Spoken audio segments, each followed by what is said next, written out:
Mesdames et messieurs, bonsoir. 15h au Caire, l'heure de notre journal en langue française. Et tout de suite, les principaux titres. Le président Abdel Fattah el-Sisi souligne que le Grand Musée égyptien n'est pas seulement un lieu destiné à conserver les antiquités, mais constitue un témoignage visant de l'ingéniosité du peuple égyptien. Le Premier ministre Mustafa Madbouli et son homologue libanais assistent à la signature de nombre de mémorandums d'entente de protocoles de coopération. Le président iranien assure que son pays reconstruirait les sites nucléaires bombardés en juin par Israël et les États-Unis.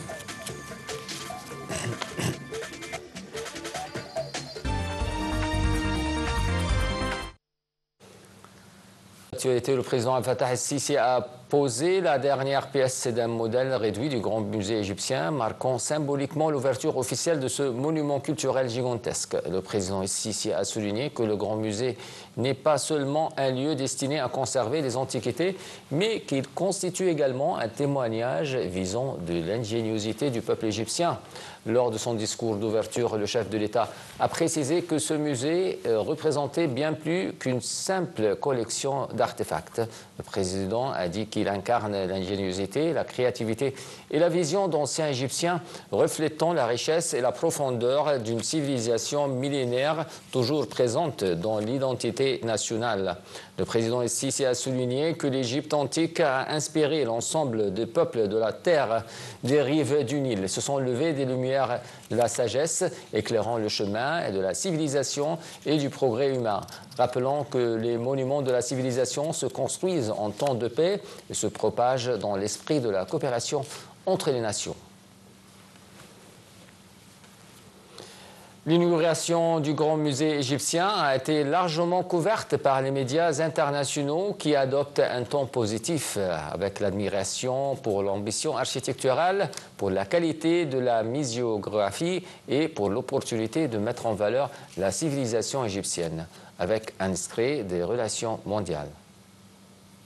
La chaîne britannique BBC a mis en avant l'ouverture très attendue du Grand Musée égyptien samedi soir en déclarant que le Grand Musée égyptien était qualifié comme le plus grand musée archéologique du monde, abritant environ 100 000 artefacts couvrant environ 7 000 ans d'histoire du pays des temps pré-dynastiques aux époques grecques et romaines. Reuters a rapporté que le Grand Musée égyptien redéfinit le paysage touristique, surpassant le Louvre et le British Museum. Radio France Internationale a annoncé que le musée était situé à 2 pas des pyramides de Gizeh, plaçant ainsi le lien visuel entre passé et présent au cœur de la visite. National Geographic a également affirmé que le Grand Musée égyptien était le plus grand projet archéologique de l'histoire moderne. La chaîne qatari Al Jazeera a déclaré que l'Égypte célébrait une ouverture légendaire, restituant ainsi au monde la gloire des pharaons.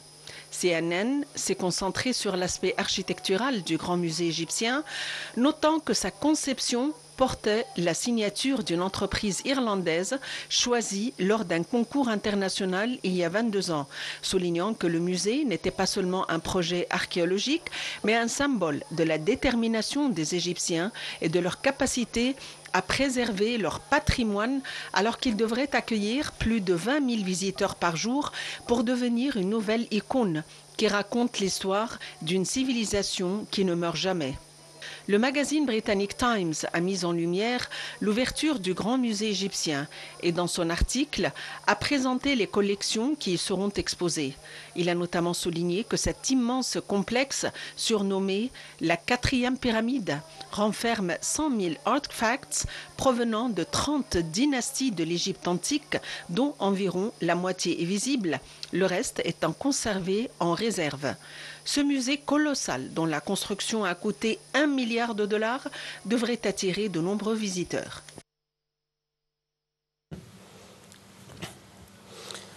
Le Premier ministre Mustafa Madbouli a souligné le récent renforcement des relations égypto-libanaises, en particulier à la visite du président libanais Joseph Aoun au Caire en mai dernier. Lors d'une conférence de presse avec son homologue libanais, Naouef Salem, au siège du gouvernement dans la nouvelle capitale administrative, M. Madbouli a déclaré qu'il s'est accordé avec M. Salem à se rendre à Beyrouth le mois prochain pour une visite officielle accompagnée de nombre de ministres afin d'optimiser les perspectives de coopération bilatérale. Madbouli a indiqué que le volume des échanges commerciaux entre l'Égypte et le Liban a atteint près d'1 milliard de dollars en 2024. Il a dit s'attendre à ce que ce chiffre soit doublé au cours de la prochaine période grâce aux fortes relations économiques entre les deux pays et au rôle important que joue le secteur privé dans les deux pays pour renforcer les investissements conjoints. Madbouli a ajouté que l'Égypte a reçu une invitation officielle pour assister à la conférence de l'investissement prévue à Beyrouth au mi-novembre. Évoquant le dossier politique et sécuritaire, le chef du gouvernement a souligné la position ferme de l'Égypte, apportant son plein soutien aux décisions du gouvernement libanais visant à préserver la stabilité, la sûreté et l'intégrité territoriale au Liban. Le Premier ministre Mostafa Madbouli et son homologue libanais Naouef Salem ont également assisté aujourd'hui à la signature de 15 mémorandums d'entente et de protocoles de coopération entre les deux pays. Un projet de mémorandum d'entente a été signé entre les deux gouvernements sur l'exemption mutuelle de l'obligation de visa pour les titulaires de passeports diplomatiques. Un autre mémorandum d'entente a été signé dans le domaine de la protection des consommateurs et de la surveillance du marché. Un troisième mémorandum a été signé entre la Commission libanaise de surveillance des assurances et l'autorité égyptienne de surveillance financière. Un quatrième mémorandum a été signé dans le domaine de l'enseignement technique et un autre dans le domaine des douanes.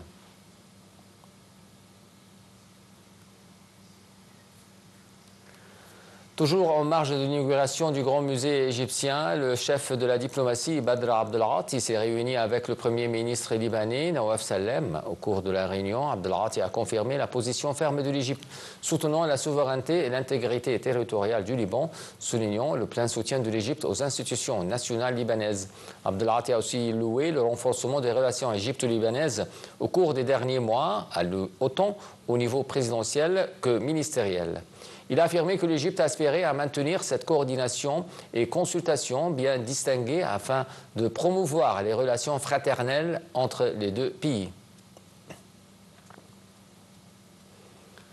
Le chef de la diplomatie Badr Abdelghati s'est également entretenu avec le président de la Commission de l'Union africaine, Mahmoud Ali Youssef, en marge de l'inauguration du Grand Musée égyptien. Au cours de l'entretien, Abdelghati a souligné le plein soutien de l'Égypte aux efforts de l'Union africaine visant à régler et réaliser le développement global à l'agenda de l'Union africaine pour le développement 2063. Abdelghati a également souligné la nécessité de concevoir une vision africaine conjointe capable de prendre des mesures tangibles dans le processus de l'intégration continentale entre les pays africains.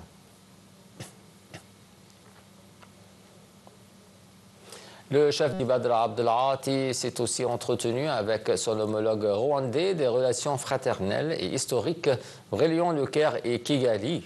Au cours de l'entretien, Abdelghati s'est félicité de l'harmonie et de la coordination continue entre les deux pays dans les divers domaines. Les deux chefs de diplomatie ont examiné les moyens de consolider ces relations et ont échangé des vues sur les questions régionales et africaines d'intérêt commun. Le ministre des Affaires étrangères, Badr Abdelghati, a reçu son homologue slovaque, Đurađ Blanár, actuellement en visite au Caire, en marge de l'inauguration du Grand Musée égyptien. Au cours de la rencontre, les deux ministres se sont accordés sur l'importance de poursuivre le travail commun afin de consolider la coopération entre l'Égypte et la Slovaquie dans les domaines économiques et commerciaux. Les deux ministres ont également loué le développement distingué des relations égypto-slovaques dans les domaines politiques, économiques, touristiques et culturels. Abdelghati a de son côté valorisé le dernier mémorandum d'entente signé entre les deux côtés dans le domaine de la protection de l'environnement et du changement climatique, ainsi que le mémorandum d'entente signé sur la formation du comité économique conjoint. Le ministre des Affaires étrangères Badr Abdelghati s'est également entretenu avec son homologue autrichienne Beate Müller-Riesinger. Au cours de l'entretien, M. Abdelghati a souligné la nécessité de la pleine mise en application de l'accord visant à mettre fin à la guerre à Gaza et du lancement du processus du relèvement et de la reconstruction du territoire palestinien, tout en assurant l'entrée de l'aide humanitaire dans le secteur. Abdelghati a d'autre part dit aspirer à poursuivre la coopération avec l'Autriche afin de renforcer les relations bilatérales dans les divers domaines, en particulier l'économie, le commerce et l'investissement. Il a aussi affirmé l'attachement du Caire à poursuivre la consultation avec Vienne sur les diverses questions régionales et internationales d'intérêt commun.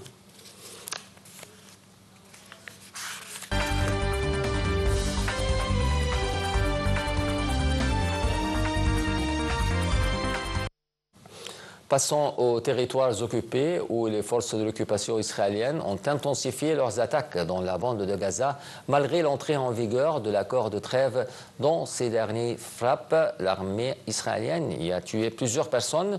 Ceci coïncide au moment où Israël continue à démolir les domiciles des Palestiniens dans la bande de Gaza et à Khan Youssef. Au Liban, le ministère de la Santé a déclaré que 7 personnes ont été tuées lors d'un raid israélien sur Kfar Riman, au district de Nabatéa, au sud du Liban. D'autre part, le ministère libanais de la Santé a ajouté qu'une frappe aérienne israélienne sur Nabatéa a fait état de 4 morts et 3 blessés, selon un premier bilan. Malgré le cessez-le-feu ayant mis fin à la guerre en novembre 2024, l'armée israélienne maintient 5 positions dans le sud du Liban et y mène des raids réguliers, affirmant viser des positions du Hezbollah. De nouvelles images satellites et des témoignages de l'ONG Médecins sans frontières suggèrent la poursuite des massacres dans la ville soudanaise d'El Fasher près d'une semaine après sa prise par les forces de soutien rapide de FSR. Ces derniers ont commis une nouvelle massacre et ont envahi l'hôpital médical à la ville Bara dans le nord de Kordofan et ont liquidé tous les médecins dans l'hôpital, en plus les femmes enceintes et les nouveau-nés. Des milliers de personnes ayant fui El Fasher ont affirmé que les forces du soutien rapide, devenues maîtres de cette ville de l'ouest du Soudan, avaient séparé des familles, tuant ou enlevant des jeunes hommes. Au total, plus de 65 000 civils ont fui El Fasher, où des dizaines de milliers de personnes sont encore piégées, selon l'ONU. Avant l'assaut final des FSR, la ville comptait environ 260 000 habitants. Le président iranien Massoud Pezeshkian a assuré aujourd'hui que son pays reconstruirait les sites nucléaires bombardés en juin par Israël et les États-Unis, au moment où le médiateur omanais exhorte Téhéran et Washington à reprendre leurs pourparlers. L'Iran et les États-Unis avaient entamé en avril des négociations sous la médiation du sultanat d'Oman autour du programme nucléaire iranien, objet de tensions avec les pays occidentaux. Mais ces discussions sont au point mort depuis l'attaque surprise d'une ampleur inédite lancée par Israël contre l'Iran le 13 juin, qui a déclenché un conflit de 12 jours entre les deux pays.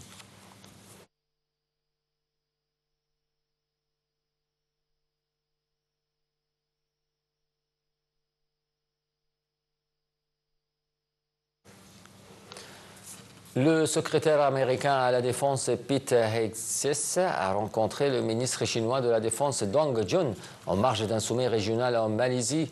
Ils se sont convenus de relancer les relations entre les deux armées afin de désamorcer les conflits et apaiser les tensions.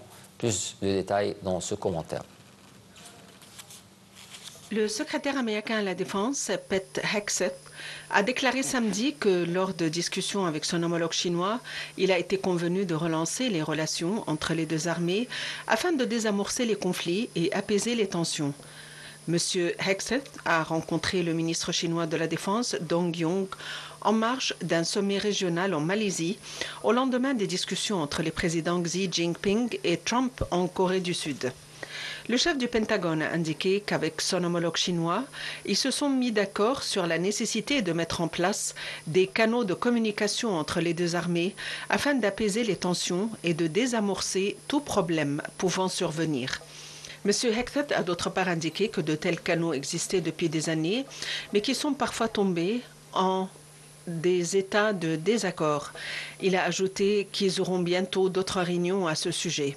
Pékin n'a fait aucun commentaire dans l'immédiat. Selon un communiqué du ministère chinois de la Défense sur leur rencontre en Malaisie, M. Dong a déclaré à M. Hegseth que les deux pays devaient renforcer le dialogue politique afin d'accroître la confiance et de dissiper les incertitudes, tout comme établir des relations militaires bilatérales caractérisées par l'égalité, le respect, la coexistence pacifique et une dynamique positive stable. Mesdames et messieurs, c'était fin de notre journal. Merci de l'avoir suivi et bonsoir.